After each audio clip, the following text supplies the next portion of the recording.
In the burning heart of the Brazilian Backlands, where the sun crushed the ground into cracked stone and the wind carried more dust than air, lived a man who believed himself a king, a colonel by title, a tyrant by nature. His ranch was a kingdom of silence and fear, where he commanded men the same way a drunk cowboy commands a half-broken mule. But this colonel, he went further. He didn't just order men, he mounted them. Yes, sir.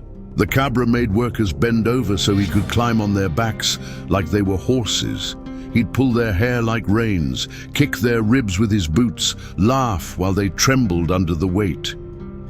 "You're animals," he'd say, "and I'm the only man around here." People didn't dare speak against him. In those lands, a whisper could cost a life. The colonel owned guns, money, cattle, land, and the sheriff who should have arrested him. And when you own that much, you start thinking you own everything, even human dignity. But the Backlands got ears, and dust carries stories. One afternoon, while the colonel rode a man like he was a tired old donkey, a group of travelers passed near the ranch. They saw it. They heard the laughter, the crack of a whip, the sound of humiliation. Among those travelers was a quiet figure. Leather hat heavy with metal stars, round glasses reflecting the sun, a scarf hiding half his face. He just watched, silent, unmoving. When the colonel noticed the strangers, he shouted, "This is my land! Outlaws ain't welcome!" The quiet man didn't answer, just tilted his head like a hawk studying prey. Hours later, in a small town 2 valleys away, a whisper crossed a bar like a knife across soft bread. Lampião is back on the road. And when that name rode the wind, the entire sertão held its breath. By sunrise the next day, the colonel woke with the arrogance of a man who thought the world feared him. He strutted around his ranch, barking orders, cracking his whip on wooden posts, just to hear the sound echo like thunder. But animals sense storms before men, and the dogs, they were restless. A cloud of dust rose on the horizon, slow, steady, deliberate.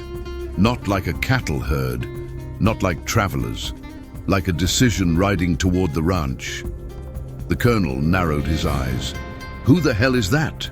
Workers looked at the dust, then looked away. They knew, everyone knew, when dust rises that way in the sertão, it means only one thing: Lampião is coming. The colonel spat on the ground. "Just another outlaw. I break his spine too." But the ranch began to tremble, not from fear of battle, but from fear of him. The workers whispered Lampião's name like a prayer, or a warning, maybe both. When the dust finally settled, 20 men stood at the gate. Leather hats, bandoliers, eyes sharp as knife edges, and at the front, Lampião himself. The colonel puffed his chest and walked to the gate like a drunk rooster trying to impress a storm. "You on my land," he said. "You don't walk in without permission." Lampião smiled behind the scarf, slow, cold, like a man who'd seen evil many times, and found this one particularly stupid. "Permission?" he asked, voice soft but heavy as iron. "I saw what you did yesterday. Where I come from, that don't need permission to fix." The colonel laughed so loud the dust shook. "You think you're justice, you're just a bandit." Lampião stepped forward. "No, Coronel, I'm the bill you never paid." Behind him, the cangaceros cocked rifles, not aimed, not threatening, just reminding the air who it belonged to. The colonel swallowed. For the first time in years, he felt like prey. Lampião tossed his rifle to one of his men. He didn't need it. "Call your workers," he ordered. The colonel hesitated. Lampião stepped so close their hats almost touched. "I said call them." The colonel shouted for the workers. They came, heads low, eyes tired, backs bent from years of being broken, not by labor but by humiliation. Lampião pointed at the colonel. "You ride people like they ain't human. Today you gonna ride the dust." The colonel tried to bark back, but Lampião's hand snapped out and grabbed him by the collar so fast the world forgot to breathe. The workers watched in silence. This was justice they never imagined they'd witness. Lampião pushed the colonel to the ground, not violently, not with rage, with precision, like placing a piece on a chessboard. "You like treating men like horses? Then crawl." The colonel refused. Lampião nodded to his men. Two cangacheros grabbed the tyrant by the arms and held him in the dirt. Dust filled his mouth, his nose, his pride. "No whip today," Lampião whispered. "Just the truth." He turned to the workers. "Coronel here wants someone to carry him. Come on, who's been waiting for this moment?" Silence, not fear, uncertainty. Then one man stepped forward, eyes dark, back burned from years of boots. "I'll do it," he said. Lampião nodded. "Good. Let him feel what he made you feel."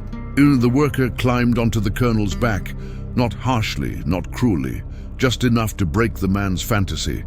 And for the first time, the colonel screamed like a child. The workers didn't cheer. No one laughed. Justice in the sertão ain't entertainment, it's necessity. Lampião lowered himself, looked into the colonel's trembling eyes. "Now you know what you are. Just a man who forgot other men are men." The colonel collapsed, coughing dust like he coughed power. Lampião stood over him, hands on hips, hat shadow covering half his face. "Get up," he said. The colonel tried, failed, tried again. Lampião snapped his fingers. Two cangacheros lifted him by the arms. "Look around," Lampião commanded. The workers stood in a semicircle, silent, watching the man who ruled them crumble. Lampião paced like a teacher in a classroom. "You see these men? You call them animals. You beat them. You ride them." He stopped. "But an animal works with loyalty. You ain't worth the loyalty of a dog." The colonel tried speaking, but his voice cracked like dry wood. "Let me go." Lampião leaned close. "I didn't come to kill you. Killing is easy. I came to undo you." He grabbed the colonel's chin, forcing him to face the workers. "Apologize!" The colonel froze, all the arrogance of years burning away in a single moment. "Say it," Lampião repeated. The man whispered, barely audible. Lampião nodded, louder, and the colonel screamed it, tore the word from his throat like it was poison. "I'm sorry!" The sertão swallowed the sound. Lampião released him and turned to the workers. "His hands broke your backs. Now his hands are yours." They didn't touch him, didn't hurt him, just watched. Humiliation was enough. Humiliation lasts longer than wounds. Lampião walked away from the ranch without looking back. His men followed. The dust rose behind them, like a curtain closing on a chapter the sertão was tired of reading. The colonel stayed on his knees long after they were gone. Not because he was hurt, but because he finally understood he had never been powerful, he had only been feared. And fear is a currency that burns fast. The workers quietly returned to their chores, but something had shifted in the air. Shoulders stood straighter, eyes lifted, voices had weight again. From that day forward, the colonel rode no man, not because he changed by heart, but because the sertão itself had marked him. And every time a gust of dust blew across his yard, he remembered the stranger with metal stars on his hat and the taste of earth in his mouth. Lampião's lesson was simple. In the Backlands, dignity may bend, but it never breaks forever. And sometimes all it takes to restore it is one man who refuses to stay silent. Before you ride off, my friends, take a second to join us on this journey across the wild backlands of Brazil.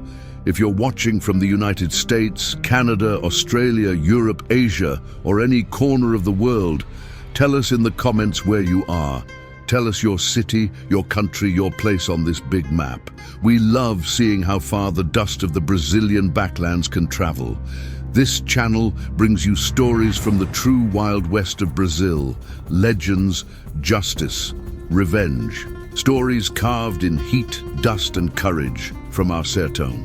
So if you enjoyed this tale, hit subscribe, leave your like, share this video with someone who loves a good Western story, and help this channel grow across borders. Your support helps bring the spirit of Brazil's backlands to the whole world.